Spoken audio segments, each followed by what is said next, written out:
When I moved to Forest Park, I got involved with the Historical Society, and what I would do is when I had to write an article for the newspaper, I would come to the Historical Society and go through their cabinets and find these folders full of information or newspaper clippings that would tell me all about the fire department or all about the police department, whatever I had to write about, and it was a very helpful resource for me.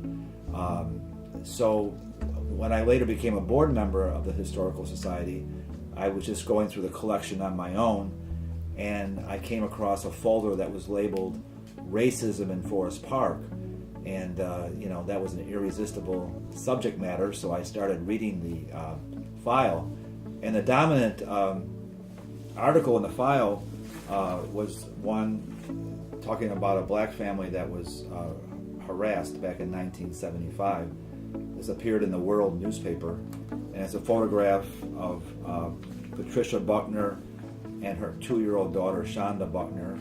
And the article talks about how the Buckner family moved to Forest Park a few years previous, and they lived in an apartment on Circle Avenue and didn't encounter any problems whatsoever. So they decided to put down roots and buy a house here. They were a young family. The father, Ezra Buckner, I think was 24 years old at the time. He was a life insurance salesman and also was a producer in the music business. And his wife, Patricia, I think she was only 22 and she was pregnant at the time. And she had a older daughter named Tanya and a younger daughter named Shonda. And they bought the house at 1001 Ferdinand in Forest Park. And the very first day they were moving in, they found out they were having problems. A teenage boy kind of warned them that there was going to be trouble, that they were moving in. And then all of a sudden he loses 36 windows, there's graffiti, the shots were fired, all these things happened to him, and it seemed like the local police were not concerned about it. There was shots fired at them, there was graffiti on their garage. The poor Mrs. Buckner lived in fear of her life. She would not allow the children to play outside. They could not play outside under any circumstances. So they were like trapped inside their house, living in fear. And finally what happened was this story appeared, and it talked about a brick just missed Shonda's head when she's in the house. Mr. Buckner received help from this Italian-American security guard, Mike Chiappetta.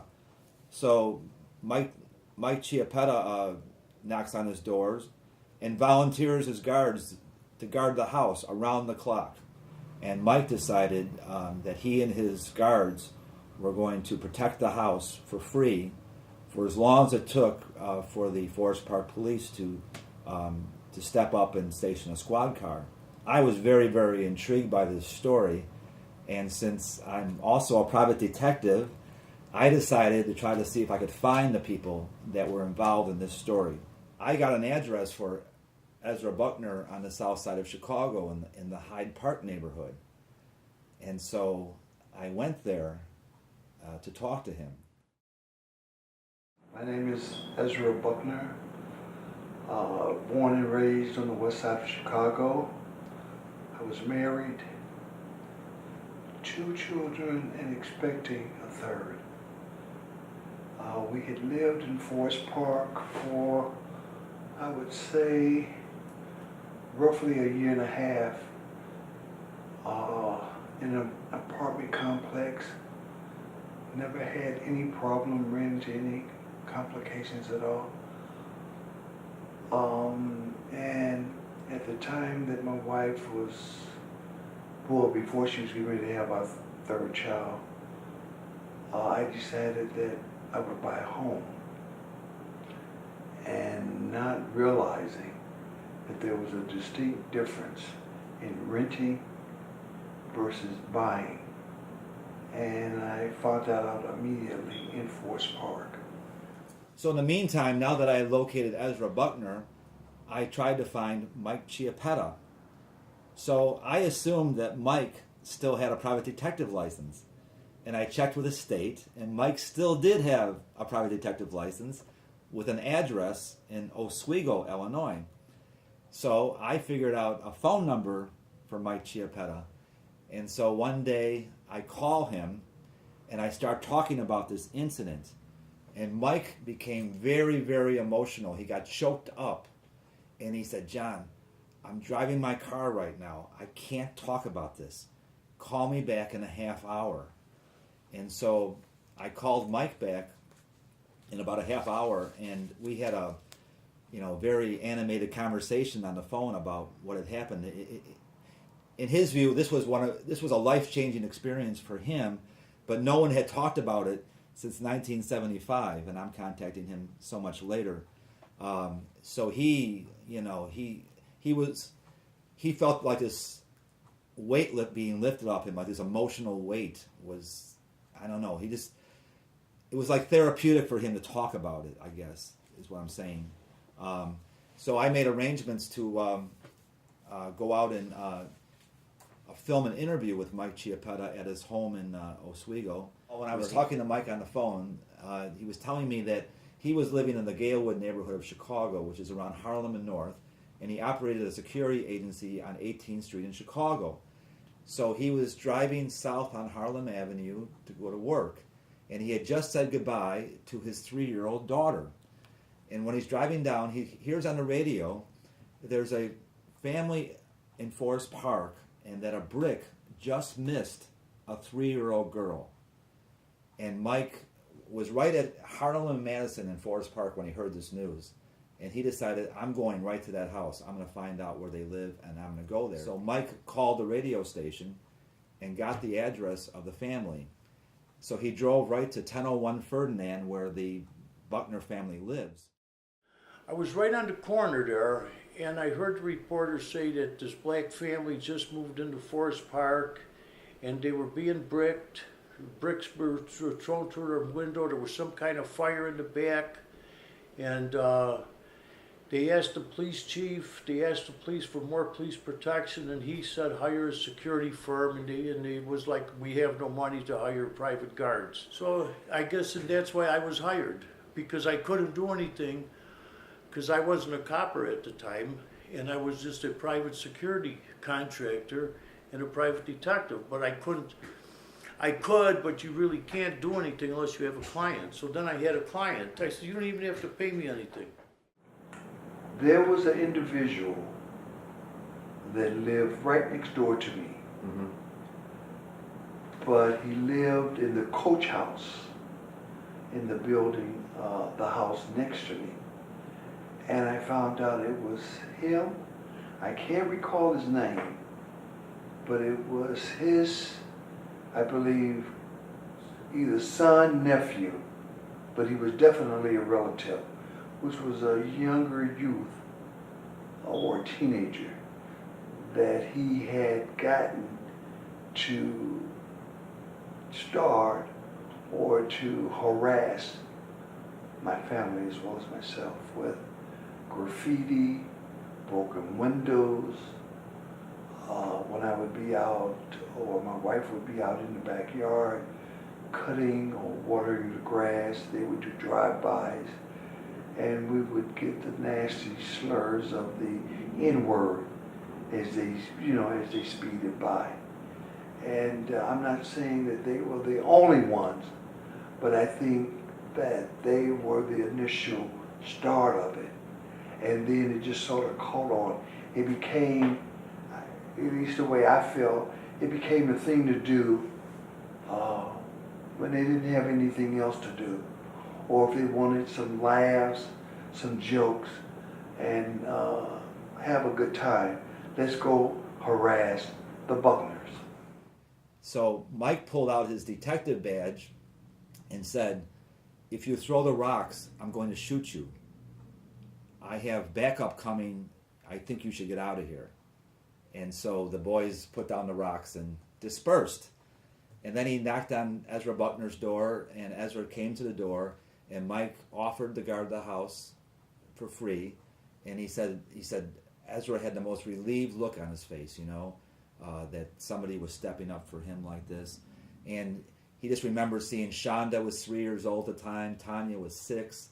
He met Patricia and so forth, and so Mike and his guys, they sat in their cars or they walked up and down on the sidewalk. Well, the Forest Park cops came, and they were very upset these guys were there, and they accused them of carrying weapons, but none of his guards were armed, so that they couldn't do that. So Mike remained on duty into the evening in front of the Buckner's house. The first night that we moved there, well, the day that we moved there, a young kid came up to me riding a bike. He said, "Are you helping the people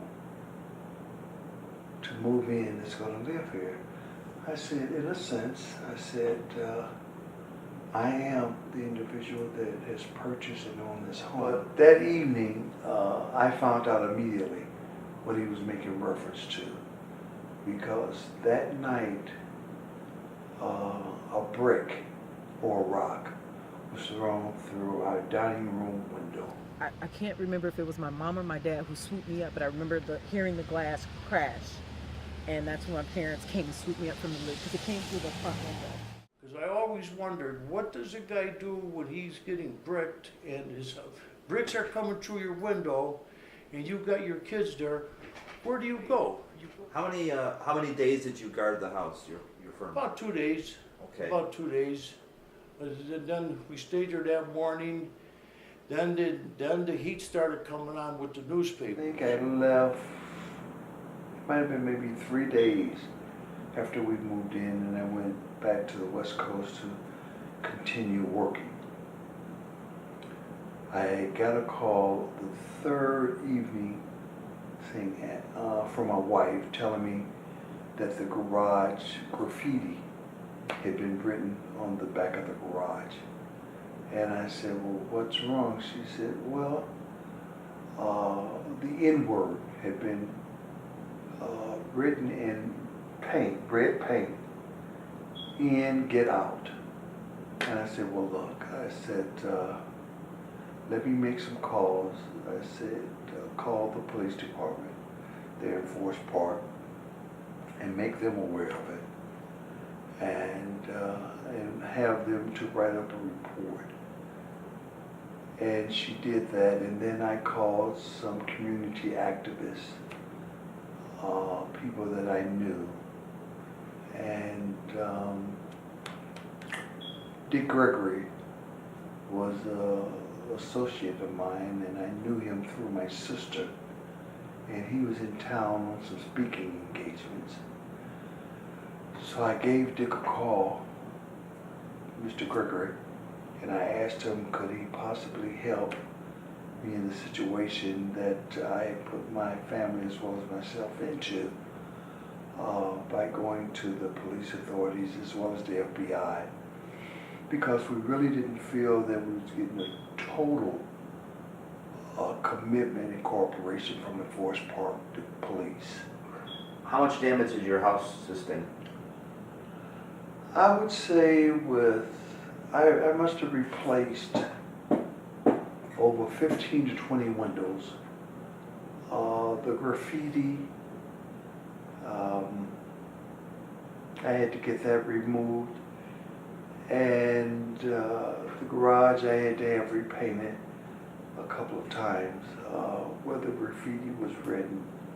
And there was a security agency, his name I can't, Mike Chiappetta? Mike Chiappetta, who called because he had been made aware of the situation because of the articles in one of the daily newspapers, and he offered personalized security for the protection and the security of my family. When I initially talked to Mike on the phone, the biggest thing that struck me was that this guy had stuck his neck out back in 1975 for strangers that he didn't even know, and that he was able to cross a racial divide that no one else was crossing, and that he paid a great personal price for what he did. His involvement his concern meant a great deal to me. And the mere fact that he was white, you know what I'm saying? I said to him as well as to myself, he's got to be God sent, you know what I'm saying? Just to show the compassion and to display it and to do and offer the things that he did. You know, I mean, he has a very special place, even to this day in my heart. Forest Park Police believed that Mr. Buckner was an agent of Operation Push, and that he was some kind of an agitator or instigator who was trying to create racial change in Forest Park. So the perception of the police was that he was trying to cause racial resegregation in Forest Park. Like they used to call it blockbusting back then, when one black family would move on the block, and then the white neighbors would leave. Because everybody, I'll tell you, at that time it was war between black and white. In Chicago, it was war. It was boundaries. If you get caught, they beat you up. If they get caught in your neighborhood, they get beat up. And I'm talking about bad stuff too, killings too, big time beatings. It was bad. It was very, very bad. And that's why the incident created a lot of trouble in my life, because I was labeled a nigger lover. I was a blockbuster. See, at that time, you would pay guys to, like, in other words, a white guy would buy a house. First of all, they would have blacks look at it and they would say it's not for sale no more. And then they would have a white guy buy the house and then sell it to the black guy. You understand? And that's called blockbusting. So my plan was, I thought, I want to bring Ezra and Mike together for a reunion in front of the house. This is going to be great. They haven't seen each other in all these years, and I worked on trying to set that up. So, a couple of weeks go by, and so one night I'm watching a vice presidential debate with Joe Biden and whoever the other guy was, Ryan, and my phone rings, and it's a woman, and I think she has the wrong number, so I kind of hung up on her. So she calls back and she said, I found your name and phone number in my dad's wallet. My dad is Ezra Buckner. And I said, oh, I'm John Rice. She goes, well, my dad, he passed away. Ezra died down in Atlanta. And I had no idea. And so I was totally shocked. I mean, I was floored. I couldn't believe it. After Ezra Buckner passed away, his family was in a certain amount of turmoil. And I continued to reach out to Shonda and Tanya and Patricia, but I could not get any more interviews with them. So I decided to try to contact some other family members. So I read Ezra's obituary, and it listed his two sisters. One is Nellie Prestwood, who lives in Beverly Hills, California, and the other one is Ahuva Gray, who lives in Jerusalem, Israel. Ezra was very lively, energetic, and goal-oriented. And any goal he set for himself, he accomplished. And he was the first person in our home to have a job. Ezra was really one of the first kids in our family to get a job. He was a hard-working young kid that actually got a young lady pregnant, Pat, at a very early age. And he decided not to go to school, but to get a job and take care of his family. And so this young person at that age bought a house out there in the area. And what was the name of that area? Forest Park? Forest Park. Yes. He bought a house for his family in Forest Park. Okay, Ezra called me and he was quite upset and really... and a state of panic about how to protect his family in this situation and what would they do and where could he go with this situation. So I suggested that he call Dick Gregory or call Jesse Jackson to see if they could assist him, because that was the only thing I could think of that would help my brother. And I thought that if we could get the press involved and Dick and Jesse involved, that we could, could actually avert all this madness that was going on with that situation. Well, what we know after all the tests and things, he had conjunctive heart failure. Oh, I see. Conjunctive heart failure, and it runs on our mother's side of the family, Atlanta.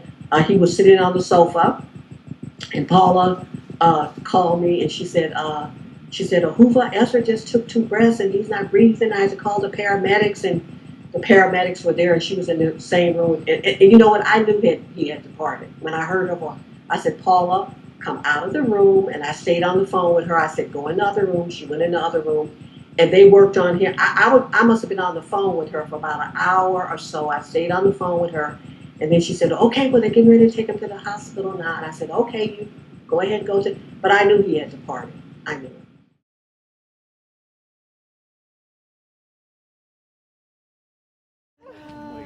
Hi, Mike. How are you? Can I have a hug? Thank you so much. How are you? Nice to see you. Nice to see Do you remember who I am? Yeah, sure. I was the baby. Yeah, how are you, Miss? I am so happy. Thank you so much. I'm shaking. We're all grown up now, right? Yeah. We're not little bitty babies. This is the house. Yeah, it was amazing to be back here because I've been back to Chicago several times. I've even been out to the area, but I'd come down Roosevelt or I'd be on North Avenue. This is the first time I've been back. This is the first time I've been back. It's just, I never it was came so back. traumatic. Yeah. And there were times I was like, I want to go see the house. And I wouldn't do it. Something told you, like, I froze up whenever I came here. Yeah, I never came by it this was house. hard. It was First really, time really in hard. 36 years. You guys remember Mike coming over or no? I do. I don't. I don't remember when he first came, but I remember him coming over, and I remember him sitting in front of the house. Yeah. I remember that. And the funny thing is, I never thought about the black element in this thing. It was just my daughters were the same age, and I just kissed them goodbye at my house on North Avenue in Harlem. I was coming down this way, and that's what I heard on the radio, and it was an impulse. A lot of everything else that happened was anonymous. Bricks through the window, like I said. The firebombing of the garage. Letters in the mail. Letters in the mail. Phone calls. A lot of things. Yeah, the hang-ups. The hang-ups and you know, other slurs that they would say to my mom. And she was pregnant at the time of my brother, and they told her she would never deliver a baby. And it was She hard. would literally be bawling while my dad was at work because she was an at-home mom at the time, and she would hang up the phone and slam it, and she would just start crying. And you know, like I said, she just tried to keep us comforted. But as soon as my dad got home, she just told him everything, and it was so many phone calls. Like the phone just kept ringing and hang up to the point where we just had to unplug our phones. Unplug the phones. I remember doing that. How did the Forest Park Police finally step up? I think they were put in a After position where they had to. So yeah, it got media coverage, and I think that's really what started to make the change because people were becoming more aware. So ironic about me being here today is because our dad passed away. We're so sorry. Sorry. We just lost our dad, and when I got up to speak, I actually mentioned this house because I was so proud of my parents for being the first black homeowners in Forest Park, Illinois. So it's so ironic that I'm standing here today, and we actually got in touch with each other, and I'm here. And I just spoke about this about a week and a half ago. Oh, A week and a half ago. Not even knowing I would be standing here today. So it's just, you know, it's amazing to me. And my dad, he was a fighter. He and that's one of the things that I love that he instilled in me, and I try to instill in my kids is never take no for an answer. If someone tells you no, then you find a way to get around that, or you find the next person, and you keep going until you exhaust every recourse known to man. But you never take no for an answer, and you fight for what you believe in, and you do what you know is right. And I really don't know how to do it any other way because of that. Was this a life-changing experience for you? It was life changing. I mean, nothing bad happened. I can't say I suffered because of this, a good Samaritan gone bad and all that. No, I can't say that. But what it did do, it made me hate the police. And for about a year and a half afterwards, it made me feel very conscious of civil rights. More so than I was, because I never even thought about civil rights. I never even thought about equality, because it was always the same with me, because we were Italian. We never considered ourselves white. When people would say, we never considered ourselves white for some reason when I was a kid. You know what I mean? Then later on, we learned more hatred, and we learned more later on in life than when I first started life. A life-changing experience for you? Life-changing, no. But a very knowledgeable and eye-opening experience, yes. It just made me more aware of a lot of things had changed in this country, but still a lot of things remain the same. I pray for America every day here in Jerusalem. And the reason I do that is because the America that I was born in doesn't exist anymore. And it is so painful to see what is going on in America today. Well, I've been working on this for about 4 years now, I'd say. And the story continues to fascinate me because Ezra Buckner is such a remarkable character. His family informed me that he operated a restaurant on the south side called Ezra's for a while. Mike Chiappetta said he guarded the property across the street from Ezra's restaurant, so he was familiar with it. So to see some of the connections that developed out of this, and I just think it teaches. I think it teaches a lesson to show that the courage of Mike to come forward, and that so many communities in America were struggling with the same problem. This is not unique to Forest Park. This happened in Oak Park. It's happened in any number of communities. Okay, but I think it's something that we believe we live in post-racial times or something. But I think it's there's still an undercurrent of racism in this country, and I just think we still need to address it. And this is a dramatic example of what can happen to an innocent family that all they wanted was the American dream, to own a house, and they end up living through this hell where they're prisoners in their own house. Like, as much as I love Forest Park, I think this story needs to be told, and that's why I've done all the research and investigation about what happened to the Buckners.